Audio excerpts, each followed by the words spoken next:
squeezing a lot of ideas, but man, you can hear somebody who's actually sat with somebody who just lost a child, and there's a different level of compassion, right? What have you learned about how to hold space for somebody that's going through a difficult time, from the my first ever relationship just broke up with me all the way through to the I just lost a child? Dude, let me tell you this. So my wife, she was a research professor. She quit her job she's like, man, this sounds strange, especially for her. I think I want to stay at home and have kids. And that was just like, who are you? What have you done with my wife? It was amazing. We talked through it. It was awesome. And gets pregnant, miscarriage number 1. Gets pregnant, miscarriage number 2. Then miscarriage number 3. But it was an ectopic pregnancy. And it ruptured, right? And so she's a really strong, tough West Texas woman. And she sits in that living room and says, I'm not doing this. It's not happening again. Which, she almost died in our living room. Well, here's the thing. After miscarriage 1, and especially number 2, lucky for her, she was married to a guy working on his second PhD. And I was also a crisis, got the word that gives me hemorrhoids expert. And so I would show up in the community to sit with people who had lost. And dude, I rubbed her nose in my charts, in my graphs, in my answers. And then this happened. So a close friend of mine who's suffered unimaginable loss. I show up with my son, who was 4 at the time. We go to the ER. They're wheeling her back. And when you show up at crisis scenes, it's hard to describe. There can be blood on the wall and bodies, but you make eye contact with other responders and you know the scene's safe. You know it seems classic. And then there's something we call crazy eyes. You look across and it's like, oh, this scene's still live. Like there might be a shooter still here, right? And you can see it. And I walked in and I made eye contact with the head of the OBGYN out at Texas Tech Medical Center. And I remember holding my son's hand saying, oh, this is it. This is the last time I see her. And they wheel her off. I text somebody to come pick my son up. I go to this little room that's about this big. And a buddy of mine, a West Texas rancher who's a children's author, walks in, hat, everything. He's taller than me. He nods. I say nothing. He says nothing. He sits by me. 30 minutes, 1 hour, 1.5 hours, 2 hours. Then the physician busts in the door, holding a iPad thing, and she says, you lost a baby, but your wife's okay. And I exhaled, and this rancher, who hadn't spoken other than, hey, he reaches over and grabs my shoe, and I look over at him, and he starts crying tears I don't even have yet. But the important thing is he said no words, and it didn't matter. And in a culture that we won't shut up, Chris, when your friend has a breakup, golly, dude, the last thing they need is all of your theories and answers and, well, oh my gosh, let's Google it. It's catastrophic. They just need you to sit there and bring tacos, bring a bottle of wine, or bring whatever you got in the fridge. You know what I mean? And we don't have a culture of presence. We have a culture of answers, of talking. And so what I've learned over the years, what do you say to a mother whose kid is dead in that room right there? Nothing. But she'll remember that hug, right? She'll remember that exhale. And that will get her to the next gulp of air, to the next gulp of air, right? There's just no words, man. And so the more I've been sitting with hurting people, I'm finding myself talking less and less and less and less.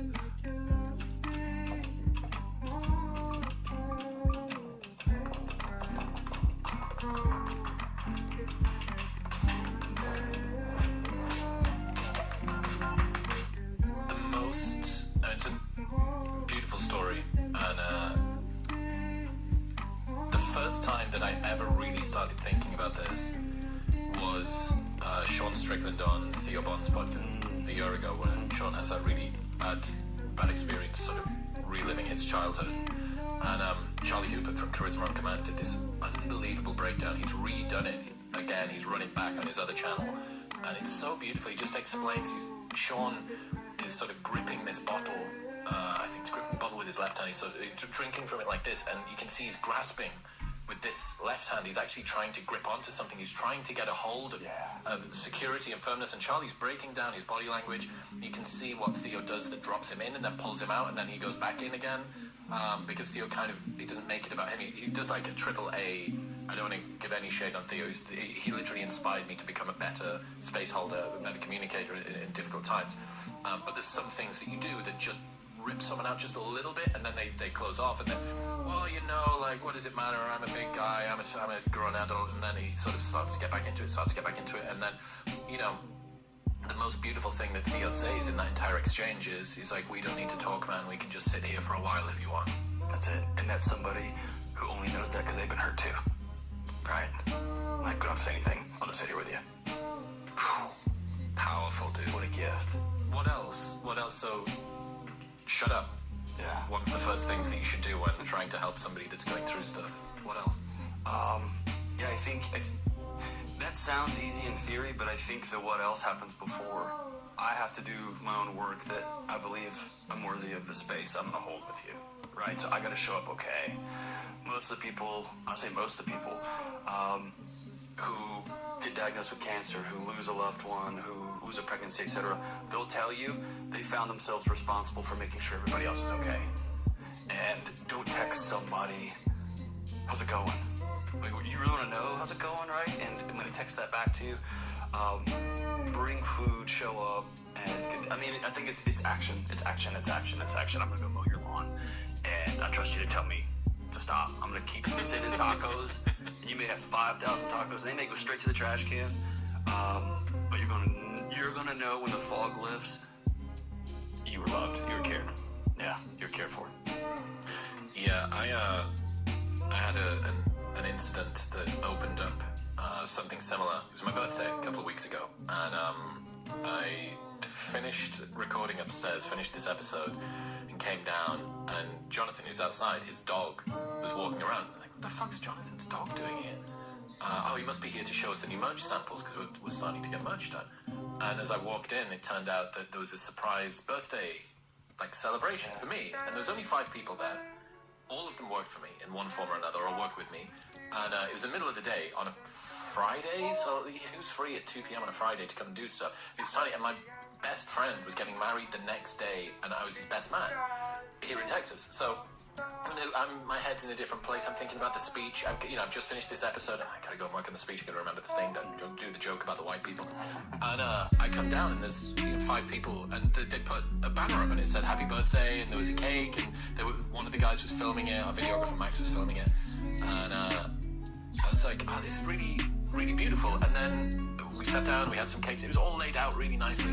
Then they sang "Happy Birthday" to me, and there was this sense as I went down, as you said that, about almost having this odd guilt, debt that you want to repay to people because, well, if they're doing this just because they love me, then I need to be able to sort of feel that in a way, as opposed to there being some sort of value exchange. All of these people in one form or another work with me, work for me, and that's fine. We're working together, we're building this project, we're doing the whatever thing. And watching 5 people sing "Happy Birthday" to me at 2:30 p.m. on a Friday. I did a live show in London last year to 3,500 people. The 5 people was way more uncomfortable. Yeah, because I was seen by them. But think of the world we've set up. Dr. Joyner, he's out of Florida State. He writes really eloquently on suicide. Right. One of the 3 legs of the stool when you're doing a suicide assessment is perceived burdensomeness. Does that idea would be better if I wasn't here? But look at the world we've built. Like, I'm not gonna ask you to take me to the airport. I'll just Uber. I'm not gonna ask you, can I borrow some eggs and sugar? I'm just gonna Instacart or whatever. And I think the meta narrative is my presence is a burden too. And if you guys, it's the air we breathe. That I'm gonna bother people. And now every relationship we have is transactional. And your experience is, man, it's very common that you wake up and the only people in your life are on your payroll or on somebody's payroll, like y'all are all on the same payroll. And man, that your body would be failing you if it let you sleep all night because it knows you're lonely, right? In some ways, I've heard you. Do you have people in your life that you can talk to that are just your friends that you don't work with? That seems to be a common thread. Yeah. Some of the conversations you have some housewife. I've heard you speak to a bunch of these recently. A housewife who's there was one that had insomnia. She kept waking up throughout the night. Oh, yeah. That same thing. You said how many friends have you got, and you dug real deep, and it turned out she did have. It seemed like she had quite a good social network. But yes, it does seem we spend so much time at work, and and we're so obsessed with productivity and moving forward in some way that we don't have friends for the sake of being friends with them. We have friends who are compatriots and soldiers in whatever battle it is that we're fighting, against getting our Brazilian Jiu-Jitsu purple belt, against becoming better at pickleball, against learning to salsa dance, against learning to do improv, against the job interview, the promotion, whatever it is. And it's an odd blend. It makes people into a 401k. Is it your opinion that there is something lesser about friendship with people that you work with too? The fear I have is when you don't have jiu-jitsu, when you don't have... I remember, dude, training at MMA gym, dude. That's the most eclectic, wacky group of people that had a shared mission that all got together. You're selected for a group that want to be punched in the face. Yeah, but there's also like a male nurse, and this guy doesn't have a job at all, and this guy's a dean of students. I mean, there's a in his car. random group of people. No, the problem with only having friends at work is if something ever doesn't work out there, you find yourself on an island in a moment when you need people. And so if you get let go, if you have a problem at work, then you also have a problem everywhere else in your life. But it's the same issue with men who get divorced, right? The single most predictive lifestyle change for suicide is men who get divorced. The reason being, it seems, women are much better at holding on to their own social networks when they get into a marriage, whereas men supplant their own social networks and they use the wives. So, you know, the wife has loads of female friends and the female friends have husbands, and you, as the husband, become friends with the husbands of her. That's it, man. And you sit there like, yeah, it's hot, yeah. How's work? Yeah, the only thing you have in common is the fact that your wife knows their wife. That's it. Yeah, and then usually that is, y'all have kids in the same age. And then when that kid moves up, yeah, the tether gets pulled on everything. Yeah, it's that ability to be able to sit with people actually want to be here for this. This is a great testimony for this, for you. Yes. And it's hard. James, you spoke about earlier. I'm trained, wanna put 10 shots in my brain. I've been tripping about some things can't change. Switch on the same time, on tape, put your disinfect, get a phone call. Heard that you fought with killer soul. That was this summer and nobody helped. And ever since then, when I hate myself, wanna fuck it end it. Pessimistic, all wanna see me when nobody pissing. But niggas been inside about the grave I'm digging. Have a conversation about my hate decisions. Fucking sickening. At the same time, memories surface through the grapevine. But my uncle playing with a slip knot. Plus, I'm at a stress, got me fucked up, been fucked up. Since a couple months, they had a nigga locked up. The subtext is, if I stop doing what I do, then the love will be taken away from me as well. What we want is people to love us for who we are, because it feels grounded and forever. It's attached to a sense of self where our work isn't, and it's rigid, right? And, I told this story about someone asked, well, it's an interesting question, but a more interesting question is, do you love you for who you are and for what you do? Because a lot of the time, we want the world to love us for who we are. Meanwhile, we love us for what we do. So you're asking the world to show up for you in a way that you're not prepared to show up for yourself. You don't love you for who you are, for the fact that you actually care about other people, that you have empathy, that, yeah, sure, it looks a little bit wimpy when you cry at Christmas films, but it's because you've got a soft side to you, or because you're really reliable. You know, like genuine good traits that are as timeless as you can be. You've judged yourself on the last 10 hours of productivity and the fact that you've abstracted despite the fact that you've productivity over the last 6 months. Well, no, you're going to exactly where the stats you can see that, the stars know exactly what to say to yourself, talk to yourself about these things. And you know, a nice pregnancy, the world to be able to love you for who you are, we want you to be what you are. You know, it's such a lovely little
these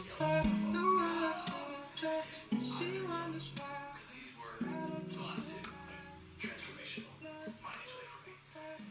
And I started cheering, I started yelling, yeah! My wife comes downstairs into the basement, she's like, what are you yelling about? And I was like, wait, I'm going to speak of this thing. And she first spoke with sex as a woman, like just withdraw and wait till things are calm. She didn't do that, she kept forward this time. And she got this close, which is not how she was out. And she said, I'm watching my husband die, I watched him cheat on me. And I'm gone, I'm exhausted, I'm sweaty, I'm sick, I'm people out, and I'm cheering. And then she said this, she said, the pie piece, the pie jar now is I love you. And the pie piece, how much money you make is full. And then she said, we have enough. And she turned and walked away. And I angrily was like, what the hell is that? And it's causing for me. And I understand what that means. So I just said, no, I picked you. The joke in our house is she bought really low on me, right? She bought this really low on me. She's like, I picked you. And this is cool. It's awesome. I picked you. And part of the exchange, she was like, you gotta do your speaking events. I told you when I heard you, and I was like, no, good. This is for your ego. And I got hot. Then I went straight to the therapist's office. But we ended up in this moment. She said, I want you to take your fist and put it in your chest and say the words to me. I love this man. And that was the first time. I was like, oh, my head was I couldn't sit. I couldn't do that. Act. And in front of another woman, I could not say, I love this man. And then I was like, I gotta come, right? I'm asking the world to give me something that I will honor myself to myself. Stuff. Very slowly. Very slowly. Yeah. It sounds obscene to think I gotta practice. But I have to practice saying, you're a good dad. Yeah. This sounds cheesy. I carry this with me.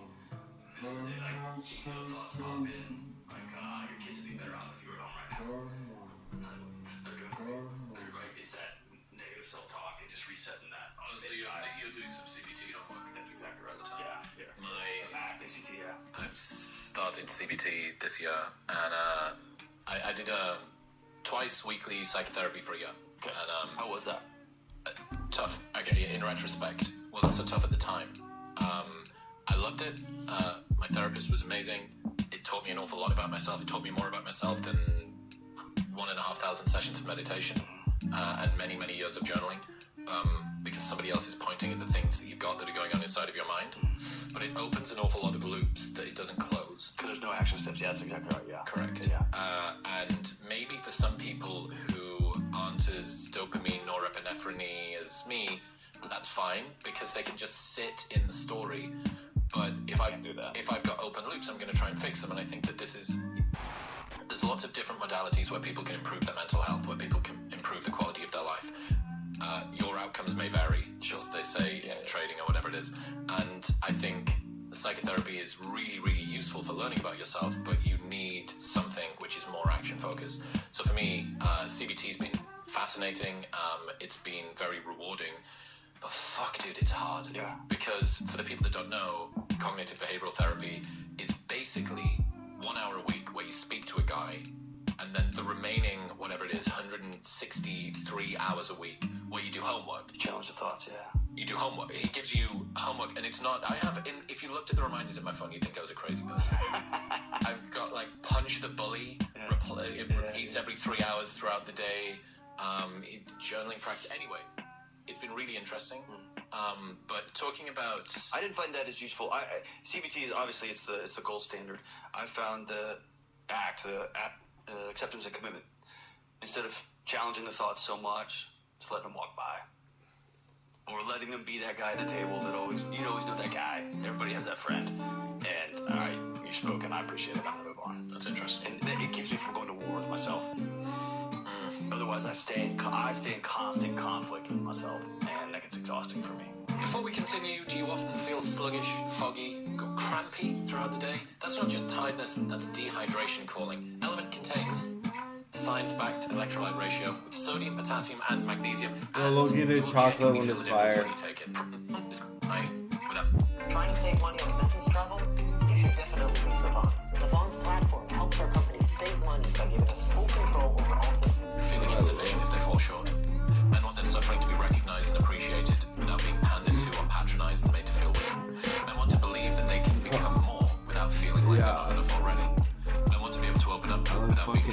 that want is support enough but don't feel broken. fucking I want to be loved for who they are, not for what they do. specific. Too long didn't read.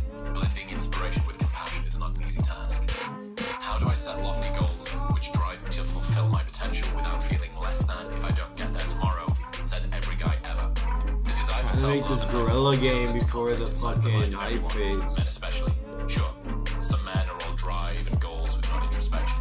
And sure, some men are all reflection and inner work with few external desires. But most men desire a mix of encouraged self-belief and understanding support. Inevitably, these two things come into conflict. Basically, every man just wants to hear, I know you can be more, but you are enough already, and even if you just stay where you are, I'll be right here next to you. You're going to be great, but you don't need to be great, and I'm with you no matter what.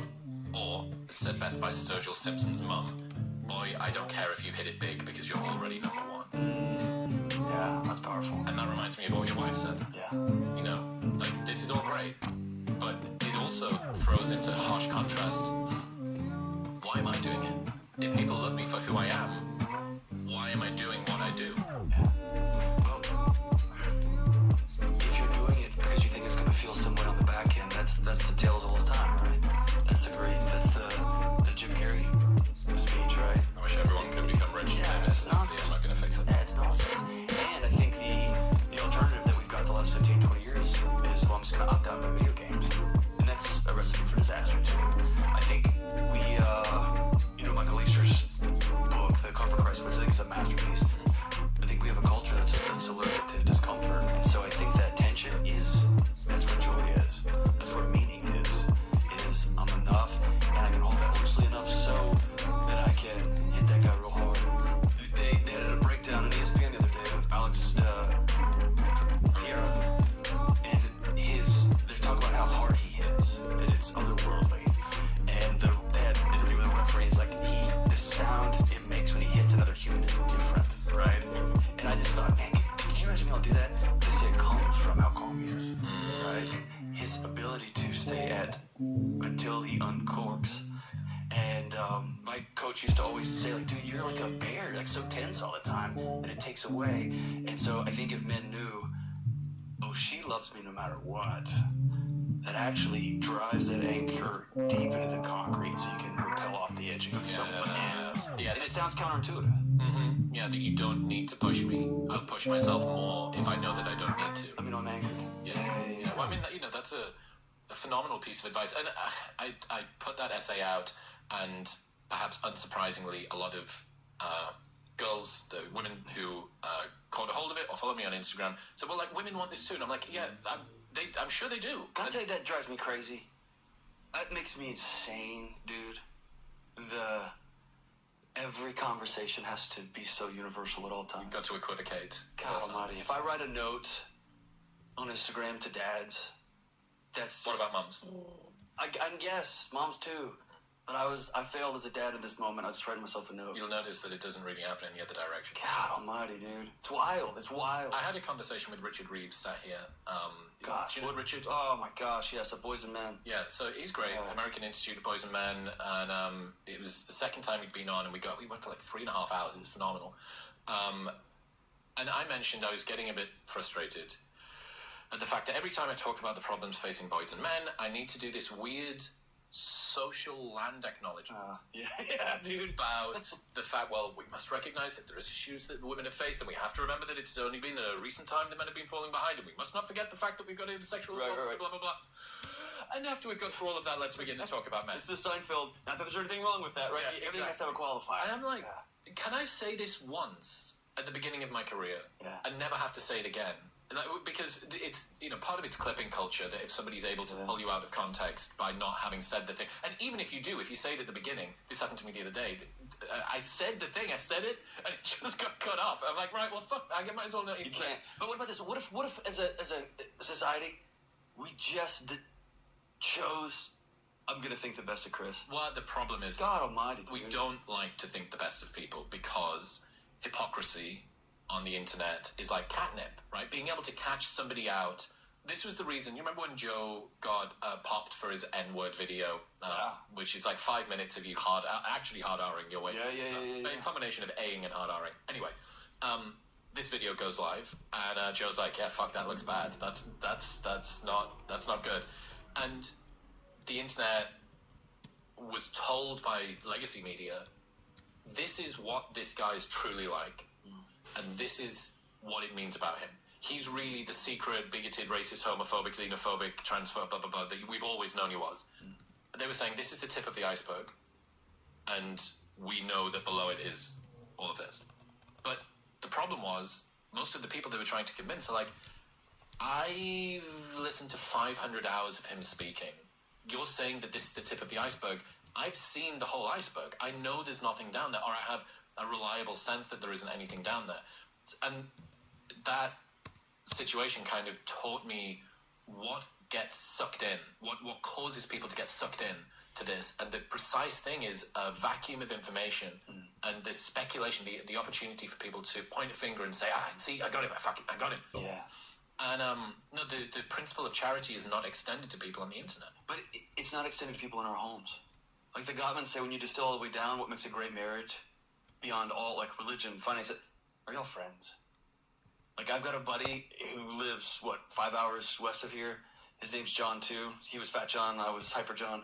And back in the day, dude would always leave cans out everywhere. Always, always, always, always. The single worst text responder in human history. It doesn't matter. A guy cannot respond to a text. It's phenomenal. Not one time have I ever left his house and thought, leaving cans out. What is he trying to say about our friendship? Not one time. He doesn't respond. Not one time have I thought, does he not love me? What does this mean for us? Not once. He's my friend. That guy stood in front of me and thrown punches on my behalf, literally. He's opened up his house to me for decades. He's my friend, right? But I don't give my wife that. What do these towels mean, right? Or like what is happening in this house? Like, oh, there's a dish in the dishwasher. What is she trying to tell me? Right? And we make this huge character assassination. It's madness. I think what's happening on the internet is a magnification of what happens in our own homes. We're so unsure of ourselves. We walk around with these glasses on, trying to find where everybody else has holes, so we can be like, yep. And that's the way we try to prop ourselves up to say, I've got value too, right? I can get value by burning everybody to the ground inside my own house. Our self-worth stands on the shoulders of other people's shortcomings. That's it. Instead of exhaling, saying, when I walk in the door and there's a pile of towels, good God, what must have her day been like? I just pick up the towels. Or when I walk into John's house, I just pick up the cans. Or when he finally texts me back, right? Like, hey, what's up? I'm like, yeah, I'm happy to hear from him, man. Yeah. He's one of my best friends. So it's a madness. It's a madness. Speaking about challenges, why do you think people regularly get into relationships with partners that they feel like they need to fix? Yeah, I think that old adage in marriage therapy is true. You marry your unfinished business. I think the way I would describe it is your nervous system puts little GPS pins in there when you're a kid, and you're constantly asking, why doesn't that man love me? He's supposed to. Or why is this shiny little box more important than me? Or why did my mom pick up that bottle of wine and not pick up me? And you constantly are trying to solve that loop.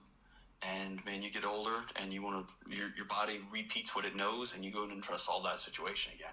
You do it again. I was just talking to somebody outside the grocery store just a minute ago about the same exact thing. Your body just goes in and tries to solve it again, and you got to get outside that loop. Otherwise, you just repeat it, and you repeat it, and you repeat it. Because over time, you realize the 7-year-old's not the problem. 7-year-old's never the problem. If you're like me and you're looking for a cleaner, more effective protein powder, then you need to try Paleo Valley Whey Protein. Well, I suppose you can become enchanted by a person that you're attached to. Yeah. Which fills a literal void inside of you. And when this is a primary caretaker, this is good.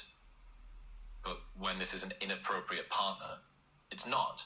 So you're used to, I think a lot of the time, if you grow up around difficult adults, children can't change or get rid of their caregivers, so they just learn to cope.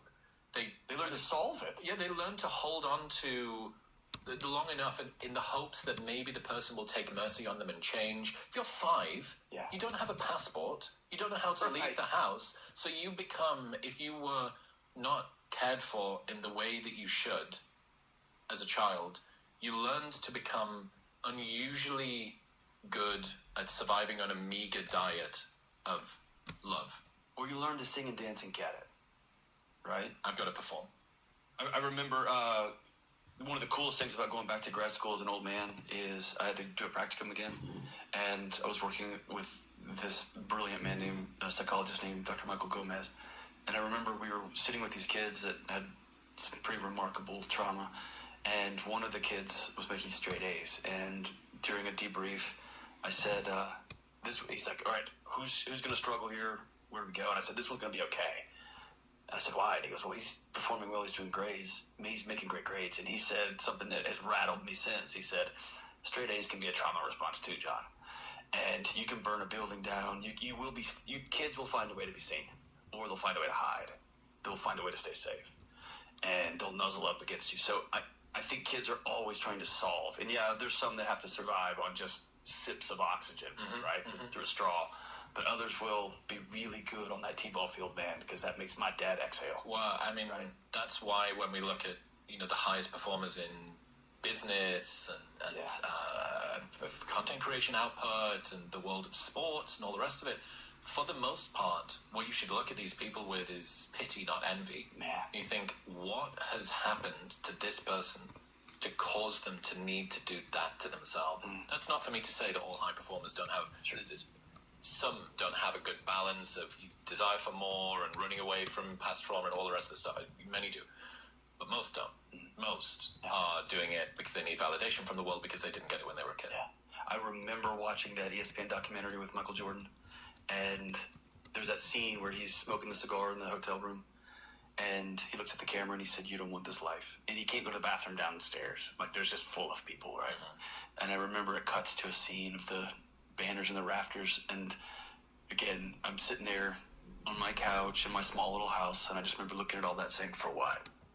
Like, for 6 pieces of cloth, for glory, like, for what, right? It's a weird realization, though, especially when it comes to high performers, because we assume that if we had what they had, we would feel fulfilled, and the reason that they're not fulfilled is because they're ungrateful, not because the fulfillment is hollow. That's exactly right. The issue is with them, not with the thing that they've been given, the fuel. That's right. Yeah, I think... And dude, I'm doing the same thing. Like, the moment my first book went number 1, and I was in a meeting 2 weeks later, be like, all right, what's the next one? Right? I got right on it, man. It is, dude, it just taps in, man. We both do need ACT. But yeah, I think, there's a lot of different insights on the dating somebody that's a problem thing. I think there's an allure of somebody who doesn't love us back. There's an allure of someone... But the allure is a question. Why? Can I solve this? Can I solve this? Can I solve this? Of course. Yeah. Because a lot of us like fixing problems. Because but we also export our value to somebody else. Oh, yeah. Right? And if this person doesn't like me, can I morph and change and transform so that I can become likable? If we can convince someone who doesn't seem to like us all the time to care, maybe that means that we're worthy. That's right. Right? We solved the problem. Of course. If we can fix them as well, maybe it means that we're fixable too. Like, in their mistreatment of us, we see reflected the same level of mistreatment that we give ourselves. Right.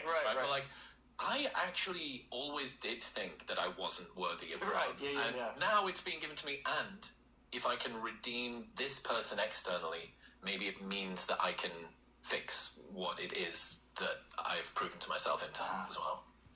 I think, the weirdest element of this that I was thinking about was variable schedule reward. So the way that slot machines work. And just that, when you see someone that's in a crazy relationship, turbulent, it's hot and it's cold and it's all the rest of it, you think, what the fuck is, like, what are both of these people getting from this relationship? And I get the sense that you don't know what you're going to wake up to today. It's like, if you don't know what you're going to wake up to today, that might be really painful, but there's just a very, very ancient bit of your brain that fucking loves it. Yeah. Exactly. Dopamine's a hell of a drug. Well, and we've, I actually came to her book through you, Louise Perry's book. Phenomenal. She was on again this week. There's a quote in that book that has just bounced around inside my head. It's haunted me, but it's about, have we solved for so many existential issues that plagued humanity forever that we're bored to death? Oh, this is the exact Maslow's hierarchy of needs thing. Yeah. See, I have an unsubstantiated hypothesis about even that Maslow's hierarchy we can talk about. All right. But I think we're bored to death. I think our brains are cooking because we've got food at the touch of a button. We got water in every room in our house. We've got these problems solved, and then we need that slot machine, man. And we'll get it from that guy that makes us back. Me.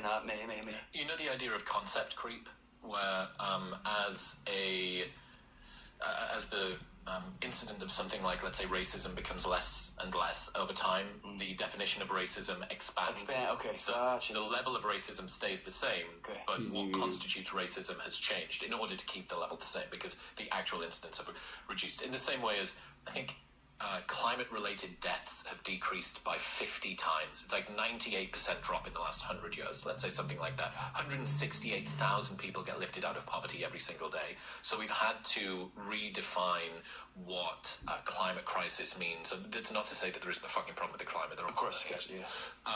But yeah, when it comes to in your life, if you're the sort of person who is used to fixing problems and you don't have many problems anymore, you'll begin inventing them. Oh, yeah. You will begin finding them in places where they don't need to be, not because you are a good problem finder, but because you're addicted to solving problems. Yeah. And my identity is found in I solve problems, and I will manufacture them, and I will create them, and I will seek them out. And my wife will often she'll gently pat the table or pat my leg when I get off into, and then in Syria, we're right here.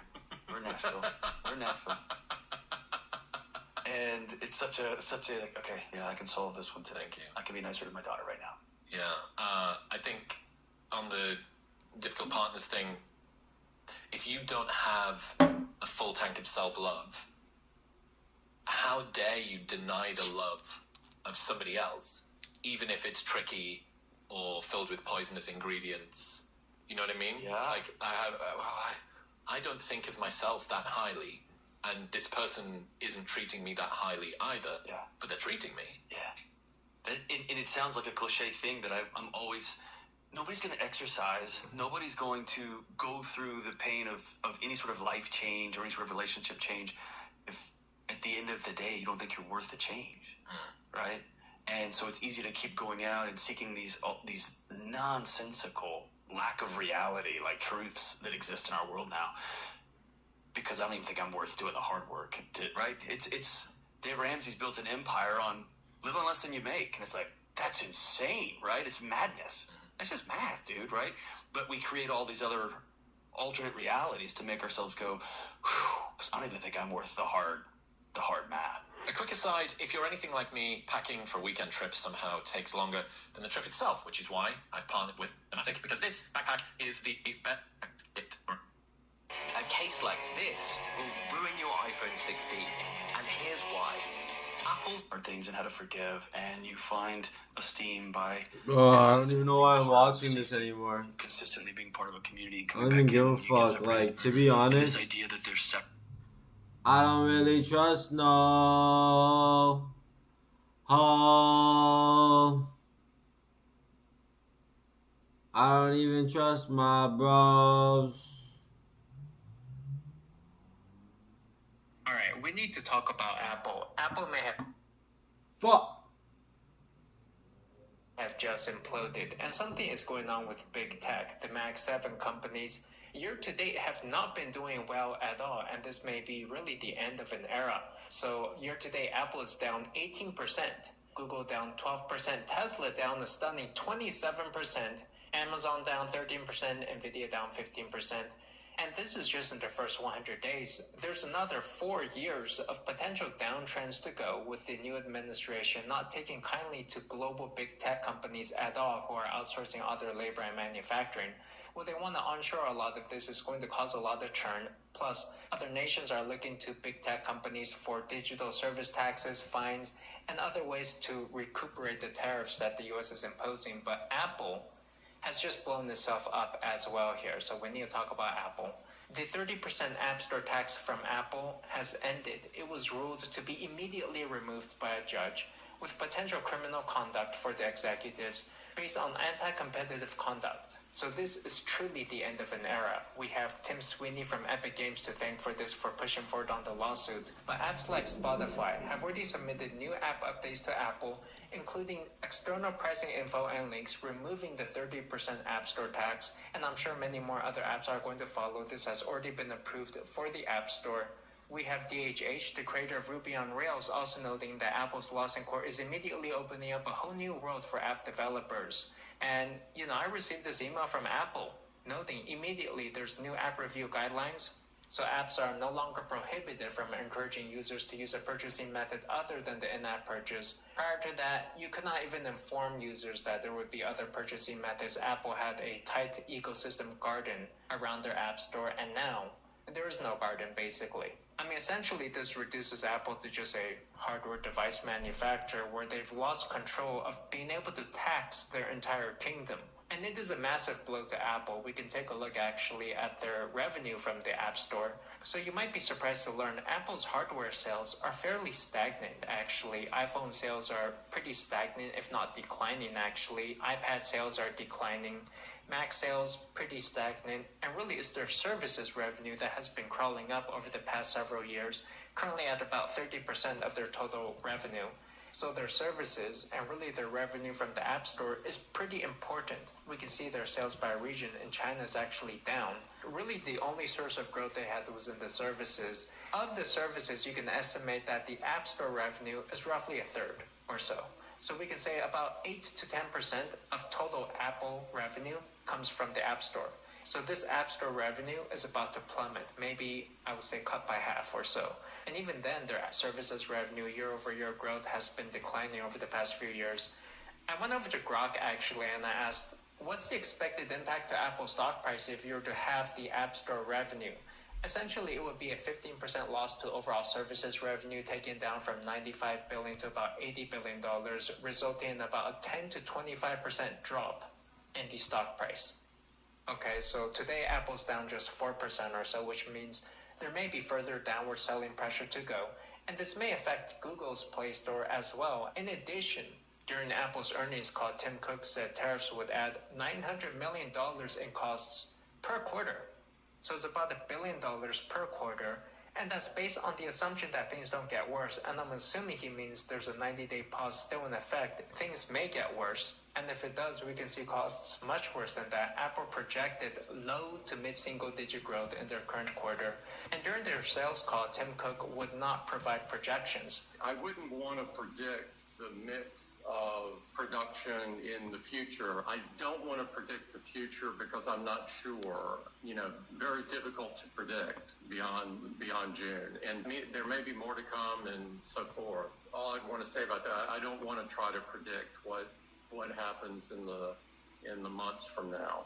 No, I'm not an economist. Okay, so there you go. Tim Cook would not provide predictions on the impact of the tariffs nor the App Store changes, which are hitting today, really. So likely these App Store external payment changes are going to be hitting all of the major apps, most likely including YouTube as well if you pay for like YouTube Premium, and it's going to cost Apple really a lot of money. Now, in addition, in Apple's earnings report, they raised their dividend by 4% and offered a $110 billion stock buyback. Right? And so this also reflects general stagnation in tech where they don't know what to do with the money, similar to Google, which earlier offered a $70 billion stock buyback just a few days ago, also just not knowing what to do with the money, so they just returned it back to the investors, bought back their own stock, getting higher on their own supply. And what was also interesting was Tim Cook noted, we do expect the majority of iPhones sold in the U.S. will have India as their country of origin. China would continue to be the country of origin for the vast majority of total product sales outside the U.S. And so still we're not seeing onshoring of jobs, manufacturing, or labor back to the U.S. Rather, they're just splitting up their supply chain such that they still have the China manufacturing plants, really the factory for the world. And then specifically for the U.S., which has kind of isolated itself, they're going to set up plants in India and Vietnam to service the U.S. And so that's the way they're getting around tariffs. The tech jobs are not coming back to the U.S. Even with this much pushing, they're just not going to do it. And you may be thinking, well, maybe you don't have Apple stock. You're not exposed to that. But the Mag 7 market cap as a share of the S&P 500 is about 34% now. So it has risen quite a bit over the past few years. It was just 10% about 10 years ago. And so essentially the Mag 7, the tech sector, is the US economy. So if you own the S&P 500, you are exposed to the collapse of big tech. Have you ever heard content creators say, comment the word burgers below and I'll send you over something for free? And then when you comment the word burgers, you instantly receive a DM automatically within just a few seconds? The way they do this... And this may not be what you want to hold. Okay? We are seeing critical weakness in the US economy. Visa also announced they have bought back $30 billion worth of their own stock. Everybody's doing stock buybacks. Amazon is actually... they're selling their own stock. Jeff Bezos announced he's going to be selling $5 billion worth of Amazon stock because he's done.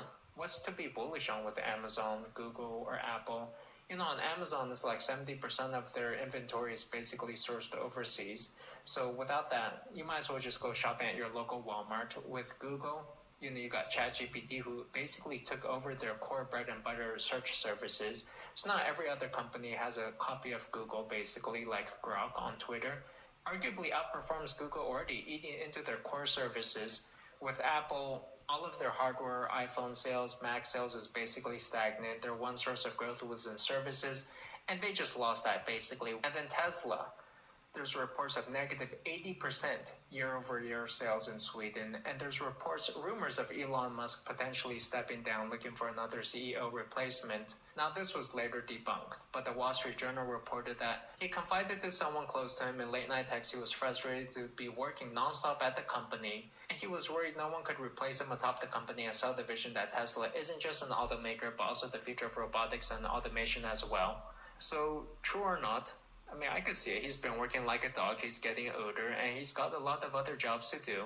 And he hasn't really been at Tesla for a while. He's got other focuses now. He seems to be enjoying his work over at the White House, actually.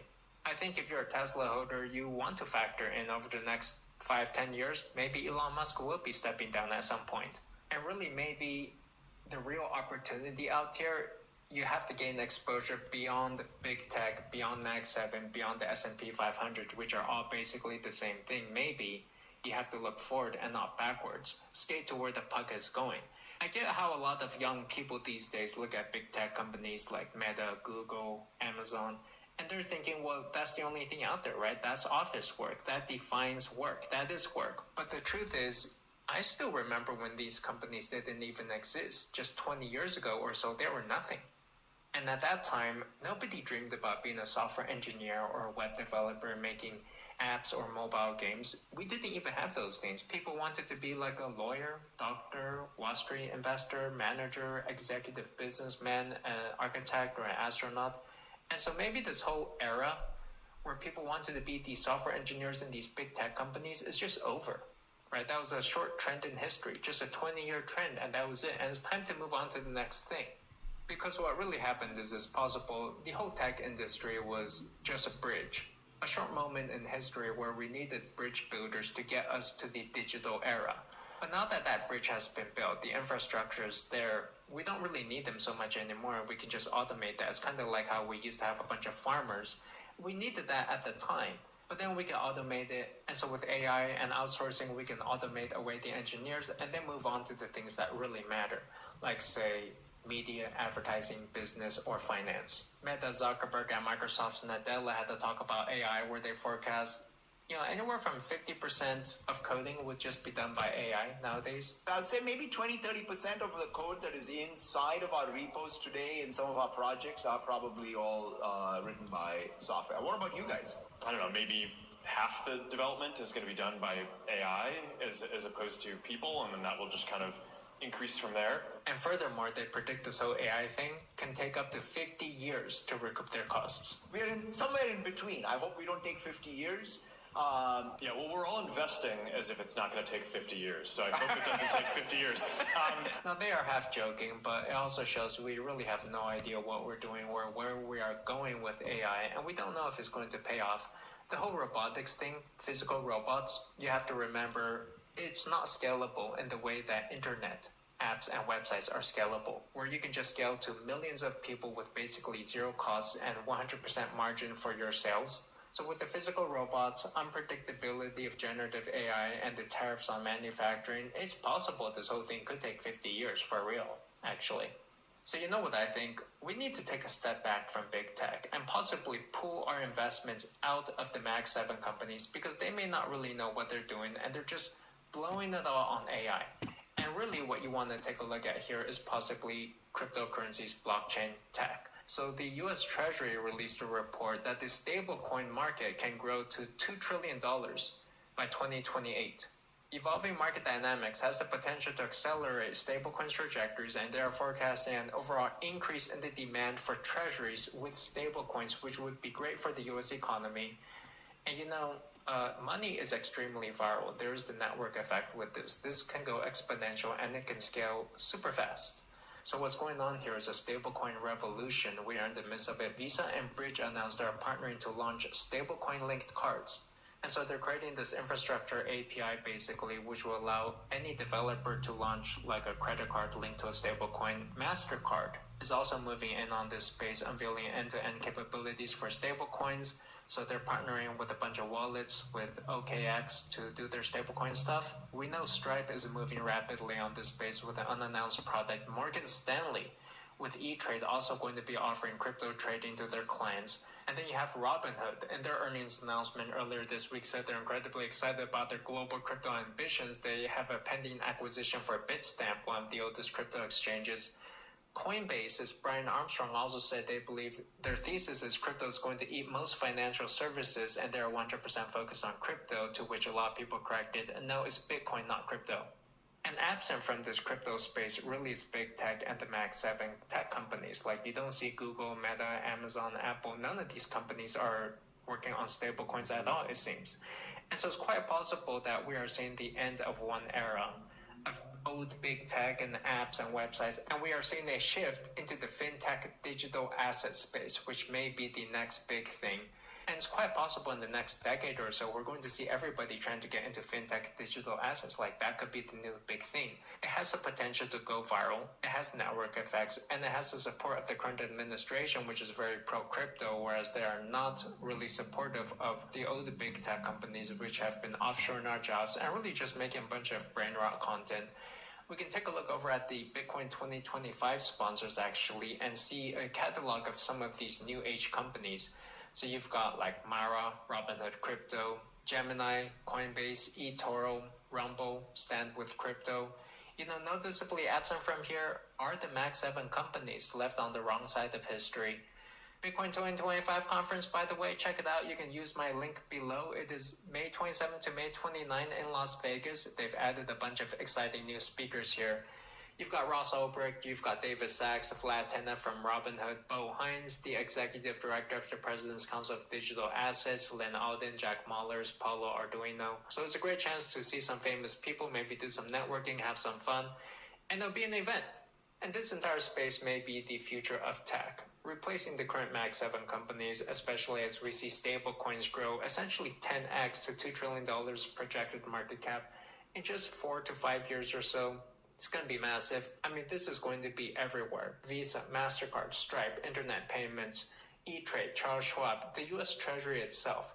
And really the way to invest in this space and to get some exposure to really what is the next wave of technology is going to be through Bitcoin, the native store of asset on blockchain. Because you're not going to get this kind of exposure through the Mag 7 or through the S&P 500.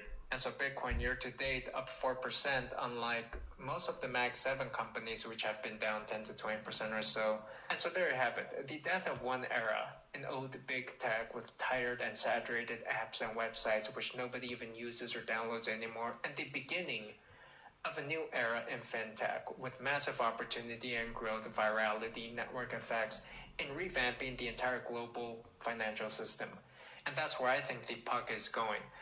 As for the whole AI thing, it's quite possible ChatGPT's only use case is replacing a bunch of programmers, and then the robotics AI revolution, give it another 50 years or so, maybe not in our lifetimes. If you want money fast, over the next 4 years, maybe it's going to be in the fintech revolution. But let me know your thoughts in the comments below. See you there, and I will see you in the next one. I just got paid $60,000 for my car crash from using this app on my phone. And I don't know if you can see this, but it's called the Case Connect Compensation Calculator right here. And it's for $60,000 and I'm about to go cash it.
$250, so $250.